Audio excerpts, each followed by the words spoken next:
প্রধান উপদেষ্টা ডক্টর মোহাম্মদ ইউনূস পেয়েছেন ২৭টি পদের দায়িত্ব। মন্ত্রিপরিষদ বিভাগ, প্রতিরক্ষা মন্ত্রণালয়, সশস্ত্র বাহিনী বিভাগ, শিক্ষা মন্ত্রণালয়,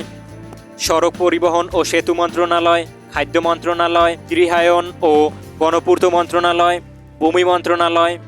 বস্ত্র ও পাট মন্ত্রণালয়, কৃষি মন্ত্রণালয়, বিজ্ঞান ও প্রযুক্তি মন্ত্রণালয়, রেলপথ মন্ত্রণালয়, জনপ্রশাসন মন্ত্রণালয়, বিদ্যুৎ জ্বালানি ও খনিজ সম্পদ মন্ত্রণালয়, নৌ পরিবহন মন্ত্রণালয়, পানি সম্পদ মন্ত্রণালয়,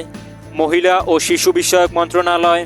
দুর্যোগ ব্যবস্থাপনা ও ত্রাণ মন্ত্রণালয়, তথ্য ও সম্প্রচার মন্ত্রণালয়, প্রবাসী কল্যাণ ও বৈদেশিক কর্মসংস্থান মন্ত্রণালয়, বাণিজ্য মন্ত্রণালয়, শ্রম ও কর্মসংস্থান মন্ত্রণালয়,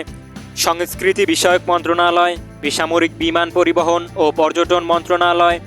মুক্তিযুদ্ধ বিষয়ক মন্ত্রণালয়,